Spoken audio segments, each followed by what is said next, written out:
नमस्कार विद्यार्थी मित्रांनो, आजच्या व्हिडिओमध्ये आपण अपूर्णांकाची बेरीज करायला शिकणार आहोत. त्यासाठी अपूर्णांकाची काही उदाहरणे या ठिकाणी घेतलेली आहेत. पहिले उदाहरण आहे 1/8 अधिक 3/4. आता ही बेरीज आपण समछेद पद्धतीनुसार करणार आहे. त्यानुसार दोन्ही अपूर्णांकाच्या छेदामध्ये समान संख्या असायला हवी.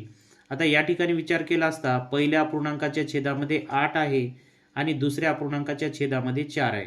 दोन्हीही अपूर्णांकाच्या छेदामध्ये समान संख्या असण्यासाठी आपण या 4ला जर 2 ने गुणले तर आपल्याला छेदामध्ये 8 मिळतील.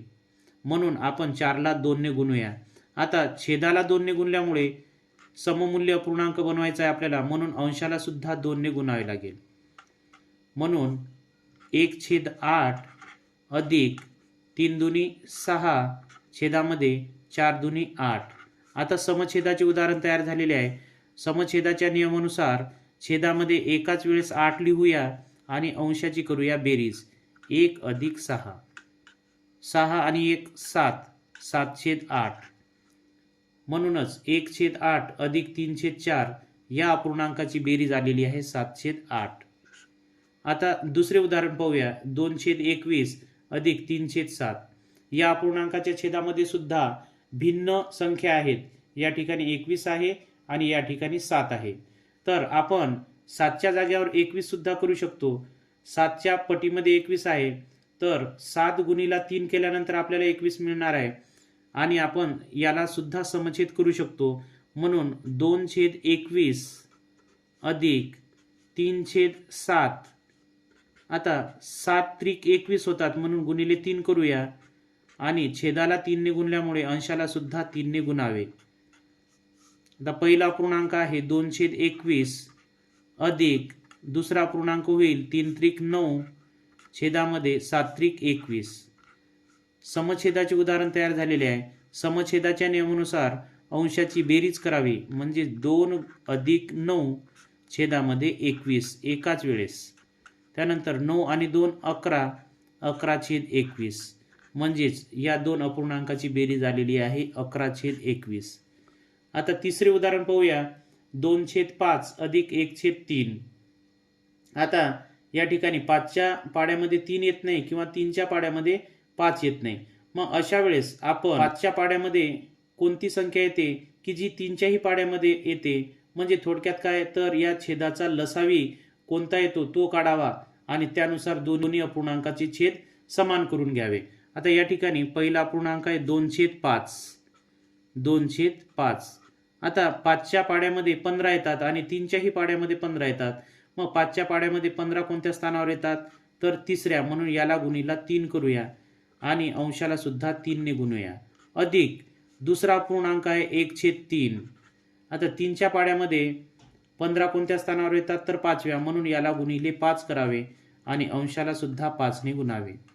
त्यानुसार 3 दुनी 6 छेदामध्ये 5 त्रिक 15 अधिक 5 एके 5 आणि 5 त्रिक 15. आता छेद समान झालेले आहे, म्हणून समछेदाचा नियम वापरूया. अंशाची होईल बेरीज आणि छेद एकाच वेळेस लिहूया. 6 आणि 5 11, 11/15. म्हणजेच या दोन अपूर्णांकाची बेरीज आलेली आहे 11/15. चौथे उदाहरण आहे 2/7 अधिक 1/2. आता या ठिकाणी सुद्धा भिन्न छेद अपूर्णांक आहे. मग अशा वेळेस आपण 7च्या पटीमधील आणि 2च्या पटीमधील कोणती संख्या समान येते ते पाहूया. या ठिकाणी 2/7, 7 दुनी 14 आणि 2/7 14, म्हणजे 14 हा या दोघांचा लसावी पण आहे आणि छेदामध्ये आपण 14 करण्यासाठी 7ला 2 ने गुणूया आणि अंशाला सुद्धा 2 ने गुणूया. अधिक 1/2.